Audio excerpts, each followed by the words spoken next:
Today we are making nacho fries like Taco Bell, but vegan. And yeah, I know, the fries are already vegan, but Taco Bell giveth, and they also taketh away, since these are a limited time item. And I'm going to say that these are just as good, if not slightly better. We're also going to be making a vegan nacho cheese sauce, so let's get that going.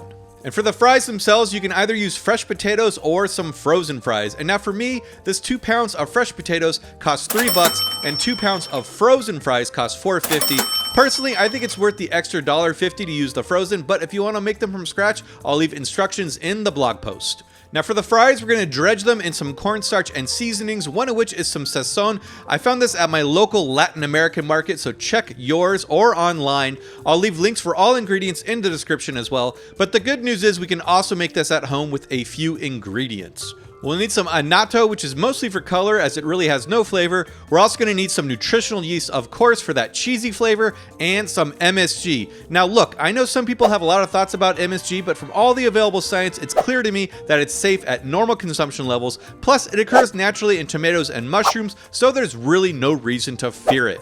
And for some homemade sazon, I'm going to get 2 tablespoons of nooch. I'm also going to grind that up into a spice blender to get it to be a finer dust. And then to that, we're going to add 1 tablespoon of the beloved MSG, half a teaspoon of salt, 2 teaspoons of garlic powder, 1 tablespoon of the annatto, and 1 teaspoon of ground cumin. Now what's interesting is if you simply mix this up, it tastes pretty good, but I realized the stuff I made the day before tasted even better, and the only difference was I ground it up in the spice blender. Now doing this makes it almost twice as flavorful, so I highly suggest grinding it up, and after that you're going to be left with some magical, savory, cheesy dust. Now, of course, you could also just get some taco seasoning like this homemade one I made a while back, or one of these and add some nooch to it, but I'm not sure it'll taste the same. I'm sure it'll still be good, so that is an option as well.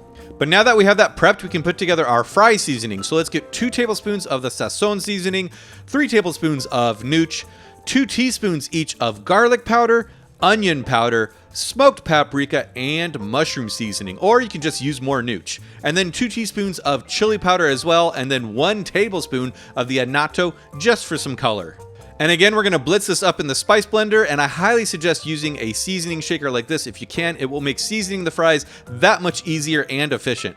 And for the fry dredge, let's get half a cup or 60 grams of cornstarch, 1 teaspoon of garlic and onion powder, 1 tablespoon each of nooch and sazon, 1 heaping teaspoon of smoked paprika, chili powder, and then 1 tablespoon of mushroom seasoning. We're going to whisk that up, and now we just need to fry our fries. So let's get a wide deep skillet or Dutch oven and add some neutral high smoke point oil like peanut, vegetable, or canola.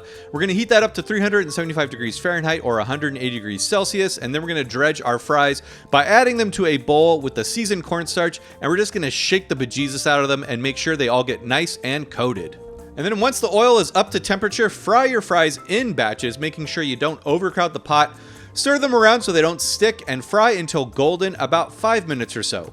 And then using a slotted spoon or spider, gently shake off the excess oil and then add to a large bowl and toss while adding in the cheesy fry seasoning. And this does take some practice, but just keep going until the fries are dusted to your liking.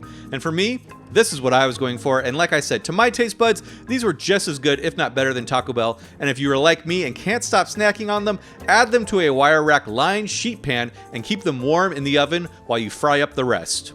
And now for our nacho cheese sauce, we'll be doing it pretty traditional around here, though I do have some thoughts on how to improve this even more. So let's do half a cup of water to a pan with half a teaspoon of sodium citrate, which is an emulsifier and will keep the sauce from separating. And then next we're going to add in 8 ounces of vegan cheddar that's been tossed with 1 tablespoon of tapioca starch, and we're going to add that in. And now I don't know if VioLife changed their formula, but this was a lot thicker than the last time I made it. In general, it's important to remember that different vegan cheeses are going to have different consistencies. I was planning on adding some pickled jalapeno brine for that classic nacho cheese taste, and I was hoping it would be enough to thin it out. I'm also going to add in some seasonings like garlic powder, smoked paprika, and even a little bit of the sazon, but season your cheese sauce to your liking.